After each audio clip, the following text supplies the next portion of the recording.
Hey there. So today we have another Darwin's Rants, and this is going to be nothing too crazy, nothing too interesting, honestly, because Great Lakes really doesn't have much of a big impact on my life, but like it just goes back to the little certain memories, and it's super weird. But my life is very much well.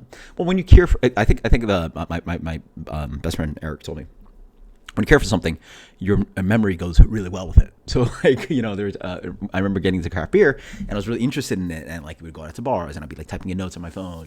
Eventually stopped doing that. I was doing the untapped thing, but eventually stopped doing that, right? But I would just like have a solid memory about like every beer that like I drank and or my friends were drinking or da. And like so like we'd go to a beer bar and my friend would be like, I don't think I've had that. It's like I literally remember specifically a year and a half ago at this bar that we had this beer. But like when you care for something, you sort of memorize it, and that's sort of like what I guess beer is for me. Yeah, I guess I do care about it. That's why you do take a dumb test like Van Cicerone, right?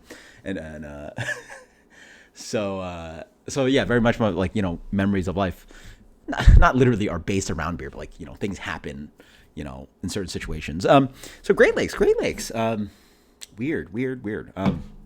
So getting into craft beer, this brewery was never distributed to me, despite being out of like Cleveland, Ohio, right? Like New York City is such a large market, but I guess the problem is that like New York City is just such a large market that it's hard to distribute out there, because like once you hit that footprint, like boom, like can you sell? Can you survive? Right? So many brands out there. So I literally just went on my YouTube channel to just find out like, well, what is my actual history about this beer? Because like my memory is always so good. I think one of the early ones was reviewing this beer against, sorry, not this beer specifically, but Edmund Fitzgerald, their probably the most famous beer, their porter, against Deschutes Black Butte. That was early on in the reviews. Actually, wait. I don't even know if that's available. No, I think that's available. Yeah, sorry. A bunch of my early videos got deleted. It's a long story. And then I think I also have another review of some Midwest stuff going on. You guys have a good memory. Thirsty Dog's Siberian Night Imperial Stout versus their Blackout, Great Lakes Blackout Stout. And then some of the earlier beers I remember was going to Philly Beer Week, and then just like seeing their distribution. Like there's so much different beer they get in Philly just compared to New York. And like New York is like 2.5 hours away. I remember seeing Deschutes, and I think that was my first. That might have been my first Edmund Fitzgerald in Philly, and we're talking about like 2014, something like that, right? So a while ago. And then, we never really got it in New York. And then fast forward to 2017, I went to Philly for my certified Cicerone exam. And the first beer that I had, took the exam. That was up in the morning. So I was up early in the morning, took the exam, obviously like exhausted. I probably should have like tried to hang out with some of the people that took the test, but I just immediately went back to my Airbnb, took a nap. And then by like, I don't know, 6, 7, 8 in the evening, I was like, all right, time for dinner. And like, let's just like, bar crawl, like time to celebrate. Like I was by myself in Philadelphia after taking the exam. So I remember walking to the first craft beer. It was a craft beer bar. I think it was a craft beer bar. Yeah, good luck if I can find where it was. No, you know what? Oh, you know where I went? Yeah, now I remember. Okay. I'm trying to think now. So that wasn't the first beer after the Certified Cicerone exam. The first place I went to was Barcade, Philadelphia, and the service was terrible. Yeah. And then I left that to go to this beer bar. Yes. And then I got I tried my first Dortmunder Gold ever, and I specifically ordered it because this is a Dortmunder. It's a Helles Export beer.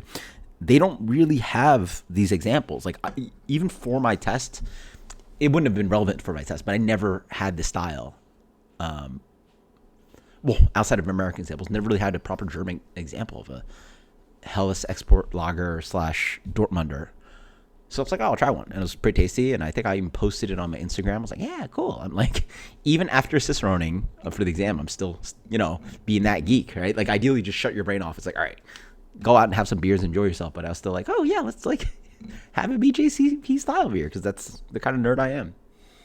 And then I will say, I think soon after that,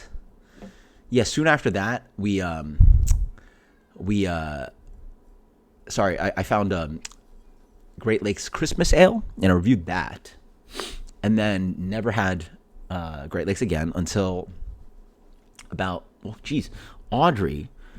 Yeah, this is literally about, she's gonna be 5. Literally 4 years ago, went to Michigan, which was rough. Sending like, well, we went to visit Katie's family in Michigan, blah blah blah. But Audrey was like 3 months old or something, and went to Michigan, and I actually didn't even review it. I did a bunch of reviews in Michigan. That was really fun, by the way. Did some blind beers. Like Katie would like buy some like random beers, and I tried to like guess what it was. Got to get some smooge too. That was fun. But I remember splitting a 6-pack of Edmund Fitzgerald with Katie. That was fun. And that was the last time I had a Great Lakes. And yeah, this is a reminder of the Midwest, of the OG legacy brewery that's still around somehow, right? This is the size of brewery where it's like, you know, have they distributed too far and like, you know, gotten too big for their own sake, and also become irrelevant enough in the world of evolving craft beer, of hazies and barrel aged stouts and all this stuff. Like, you know, some of these like mid-size / larger regional breweries have died, right? Or been bought out, right? So this seems like a candidate of one or the other, but they're still holding strong. And, you know, again, I'm really hoping that in Cleveland, Ohio, or the Ohio / Midwest / Pennsylvania, whatever their footprint is, that they're doing well, and they sent beer fresh to Florida, right? Fresh. I mean, like, this thing is, geez, when was this canned?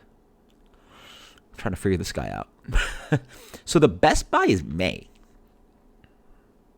Huh? And this had to have come fresh. It literally just had to hit the Florida market. None of this makes sense. 4, 5, 6, 2. Anyway, it's good until the beginning of May, which is like only 2-ish months away, 2.5 months away, barely 2 months away. That's crazy. It's like, how old is this guy? Yeah. Anyway, the beer tastes good. Nothing crazy. And honestly, pretty dangerous at 5.8. Like, you know, when you're drinking lagers at this ABV, it's like, hey, be careful. So, good thing is it comes in a 12 ounce. That's my little rant about Great Lakes. You know, right? Like, just most things happen in life around your experiences around beer. And ooh, that's the other one. What happened to that beer? I will say, in my cellar, I specifically traded for Great Lakes Blackout Stout in the goal to do a like barrel-aged stouts blind tasting, you know, between that and Broome County and all the cool things back in Parabola and all this fun stuff. And I think I was like slowly creating a little bit of a blind tasting. And then eventually, I want to say the Blackout Stout got traded. I'm trying to think of where it went. I think it got traded for something. I don't think I reviewed it. I don't think I shared it. Huh, okay. That's another memory of Great Lakes. Until next time, guys, cheers. Let me know if you have any memories about Great Lakes.